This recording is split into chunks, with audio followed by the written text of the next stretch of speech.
You hate to see it. Trader loses life savings and some shorting car. We're talking about Avis Budget Group. Yeah, the car rental service. Now, they just came out and crushed earnings in the recent report here that came out on the 1st. Avis Budget Group reports new record net income and adjusted EBITDA. So if we dive into this, right, we can see that the end of the third quarter revenues almost double the prior year and 9% above the third quarter of 2019 at $3 billion. So you see this is kind of like that recovery play back from the pandemic. And based on this earnings report, right, they had about, looks like 1.3 billion with an additional 2.7 in fleet funding capacity. So you're looking at this and we're like, whoa, all of a sudden, that's awesome, killer. What happens the next day is wild. The stock drops the earnings report and then it goes the next day from 175 roughly to hitting a high of over $545, up over 200% in one day alone. One day. Now it's pulled back quite a bit, but it's still up tremendously. If you go back to pre-earnings, you are still up over 60% from where the stock was trading pre-earnings. Now, that's wild. Hopefully people made money on this, but the downside here, we're turning to WallStreeBets, unfortunately. Here we are on WallStreeBets, and I found this and I had to share it with you guys because we got to talk about it. My car short into earnings, life savings, and some gone. So you see the TD Ameritrade account. You see that right now the account value is negative $43,000.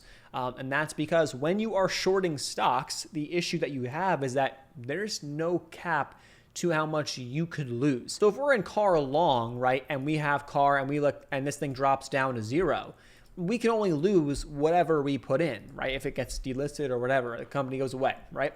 But when you're shorting, the stock goes up 100%, 200%, you can lose more than your initial investment or your initial trade value on that stock. So that is what happened here in this case for this person. And it's super unfortunate. But what I do want to touch on is how you can take, or what you can take away from this. I have some recent videos. If you go back a couple of days, couple of weeks on the channel, you will see some recent videos going over a Tesla short that I had. Now, I was shorting Tesla, and if you were to go back, let's take a look at the Tesla chart. Tesla hasn't actually come back. It hasn't come down from when I initiated that short position. So I would be, if I was still in, I would be down pretty big on that short, but I'm not. So I think it's absolutely critical that when you are shorting a stock, you must have a hard stop loss on. You must have a hard stop. You can't let it keep going and going, and that's how you get absolutely annihilated, and I don't want to see that happen to you. What you also have to make sure you understand is the risk that you're taking on with that short. And if you were to wake up, if something happened in the after hours or pre-market hours, and you were to wake up and you weren't paying attention, you have to also understand the risk there as well. So what I recommend for somebody in that situation is I recommend smaller size. So here's how I go about it.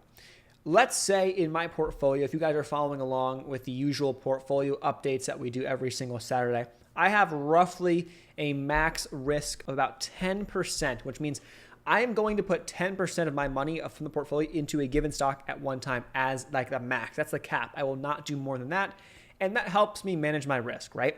So if I am going to do that on a given stock, I am going to make sure that when it comes to shorting, it's like 5%. So the way I see it is this.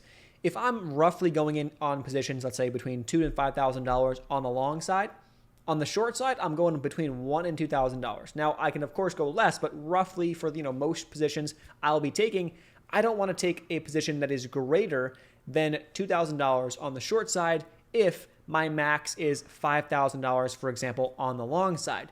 This is going to make sure that I am not risking too much, and it's going to protect me for situations like car or like a Tesla or for a crazy short squeeze that I'm not going to get absolutely annihilated, even if I'm sleeping. If it happens at, let's say, 4 a.m. when Webull, other brokerage platforms open, you can get some crazy action at 4 a.m. Eastern, and I don't want to get up at 4 a.m., which is 3 a.m. my time. I don't want to do that. So I want to sleep till, at least a reasonable hour, 5, 6, 7 o'clock. Maybe people like to sleep later, depending upon their schedules. So I want to make sure that I have that in place. And of course, having a stop loss is also key.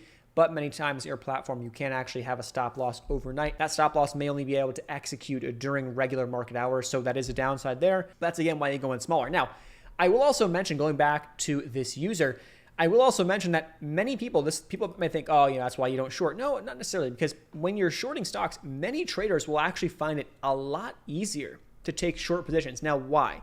Because when you're taking a short position, it's a lot of times it's easier to identify an overvalue, and it's easier to say, you know what, this stock is probably going to come down. It's going crazy, and it's a lot easier to kind of be in that mindset for some. Maybe others, not so much, but for some, they can see that a lot easier. So again, I have no problem with the idea, no problem with that, but you have to make sure you take this into account. On top of that, earnings. This week has been wild. I will tell you this. I mean, we've been seeing some crazy moves. You had Chegg going crazy to the downside. You had Zillow getting destroyed. You even had Penn. Penn drops earnings. The thing plummets. There was also some other news with Dave Portnoy and Barstool. So there's more going on there. But Penn drops earnings. It didn't seem terrible. Yeah, they missed on the EPS, but the thing was down like 20-something% in the same day.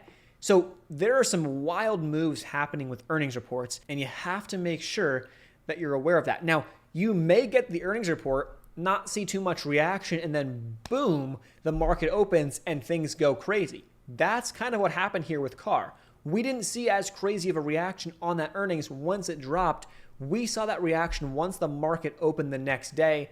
Boom, it was off to the races. And so you have to pay attention to that, because that's when the volume comes in, and that's where you can really understand where the stock is headed post earnings, because you get some crazy action sometimes pre-market, sometimes the first few minutes of the market open, but then we get that continuation to either direction. And that is when you know, okay, this is where the stock is going. The market's taking it this way. I might need to get myself out if I'm long, short, whatever I'm doing of this trade. Let us know in the comments down below if you traded CAR, if you guys got in on some of this action, long, short. I mean, there's opportunities all over the place, and we'll see. It's kind of holding up right now at this level right here. We'll see if it falls back off and how much it does fall. Seems like to me we probably have psychological areas of support every 25 bucks or so. Will be key levels to watch going forward on Avis, on CAR right here. So let us know down below. Hit that thumbs up button. Consider subscribing. Links and resources down below. Take advantage of that. Some free stocks with Webull. You got free stocks with Public and also with Moomoo. Those platforms are down below. Take advantage of that stuff while it is here. And I'll see you guys in the next one. Peace.